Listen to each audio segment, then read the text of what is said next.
बोल सियावर रामचंद्र जी की जय, पवन सुत हनुमान जी की जय। बोली सकल सुर सादर लीने, सबहि जथोचित आसन दीने। वेद वेद विधान समारी, सुबह सुमंगल गावई नारी। सब देवताओं को आदर सहित बुलवा लिया और सबको यथा योग्य आसन दिए।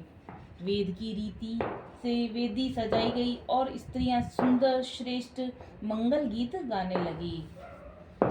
सिंहासनो अति दिव्य सुहावा, जाई न बरनि बिरचि बनावा। बैठे शिव विप्रन सिरुनाई, हृदय सुमरि निज प्रभु रघुराई। वेदिका पर एक अत्यंत सुंदर दिव्य सिंहासन था, जिसकी सुंदरता का वर्णन नहीं किया जा सकता, क्योंकि वह स्वयं ब्रह्मा जी का बनाया हुआ था। ब्राह्मणों को सिर नवाकर और हृदय में अपने स्वामी श्री रघुनाथ जी का स्मरण करके शिव जी उस सिंहासन पर बैठ गए। बहुरी मुसिन उमा बोलाई, करी सिंगारु सखी ले आई। देखत रूपु सकल सुर मोहे, बरने छवि अस जग कबि कोहे। फिर मुनीश्वरों ने पार्वती जी को बुलाया। सखियां श्रृंगार करके उन्हें ले आई। पार्वती जी के रूप को देखते ही सब देवता मोहित हो गए। संसार में ऐसा कौन सा कवि है जो उस सुंदरता का वर्णन कर सके। जगदम्बिका जानी भव मामा, सुरन मनई मन कीन प्रणामा। सुंदरता मर जाद भवानी, जाई न कोटय वदन बखानी।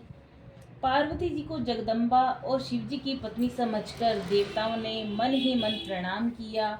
भवानी जी सुंदरता की सीमा है, करोड़ों मुखों से भी उनकी शोभा नहीं कही जा सकती।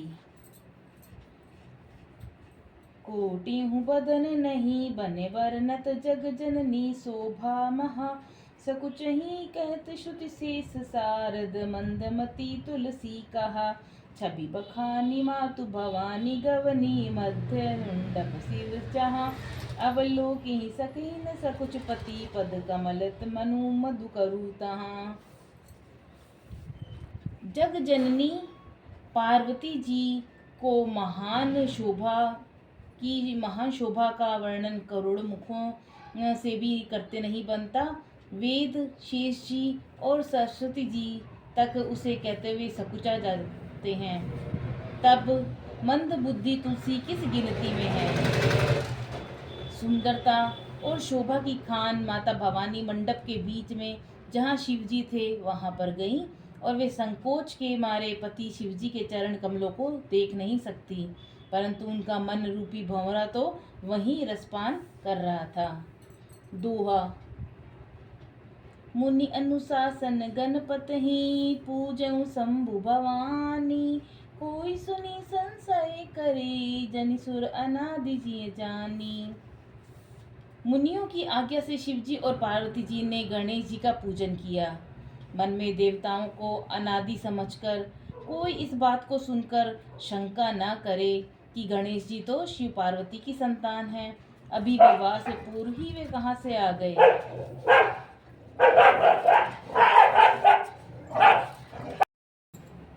जसी विवाह के विधि श्रुति गाई, महामुनि सो सब करवाई।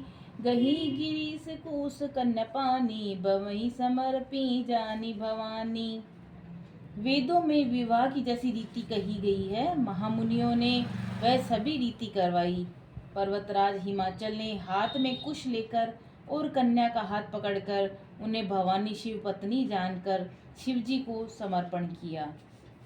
पानी ग्रहण जब कीन महेशा, हिये हर्ष सब सकल सुरेशा। वेद मंत्र मुनि बर उच्चरहि, जय जय सय शंकर सुर करहि। जब महेश्वर शिवजी ने पार्वती का पाणी ग्रहण किया, तब इंद्रादि सब देवता हृदय में बड़े ही हर्षित हुए। श्रेष्ठ मुनिगण वेद मंत्रों का उच्चारण करने लगे और देवगण शिवजी का जय जयकार करने लगे। बाजहि बाजन विविध विधाना, सुमन वृष्टि नभ बेविधि नाना। हर गिरिजा कर भयउ विबाहु, सकल भुवन भरि रहा उछाहु। अनेकों प्रकार के बाजे बजने लगे, आकाश से नाना प्रकार के फूलों की वर्षा हुई। शिव पार्वती का विवाह हो गया, सारे ब्रह्मांड में आनंद भर गया। दासी दास तू रघरथ नागा, देनु बसन मनि बसतु विभागा। अन्न कनक भाजन भरि जाना, दाइज दीन न जाई बखाना। दासी दास रथ घोड़े हाथ गायें वस्त्र और मणि आदि अनेक प्रकार की चीजें, अन्न तथा सोने के बर्तन गाड़ियों में लदवाकर दहेज में दिए, जिनका वर्णन नहीं हो सकता। बोलो सियावर रामचंद्र जी की जय, पवन सुत हनुमान जी की जय। श्री राम जय राम जय जय राम, श्री राम जय जय राम। दाइज दियो बहु भांति, पुनि कर जोरी हिम बूदर कहो। कादेव पूरन काम शंकर, चरण पंकज गई रहो। शिव कृपा सागर ससुर कर, संतोष सब बातें कियो।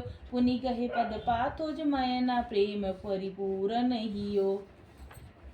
बहुत प्रकार का दहेज देकर फिर हाथ जोड़कर हिमाचल ने कहा, हे शंकर, आप पूर्ण काम हैं, मैं आपको क्या दे सकता हूँ।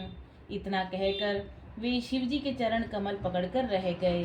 तब कृपा के सागर शिवजी ने अपने ससुर का सभी प्रकार से समाधान किया। फिर प्रेम से परिपूर्ण हृदय मैना जी ने शिवजी के चरण कमल पकड़े और कहा, दोहा। नाथ उमा मम प्राण संग्रह, किंकरी करेहु। क्षमो सकल अपराध, अब होई प्रसन्न भरु देहु। हे नाथ, ये उमा मुझे मेरे प्राणों के समान प्यारी है।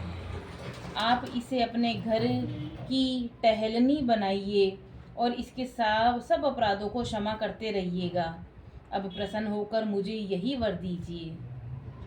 बोलो सियावर रामचंद्र जी की जय।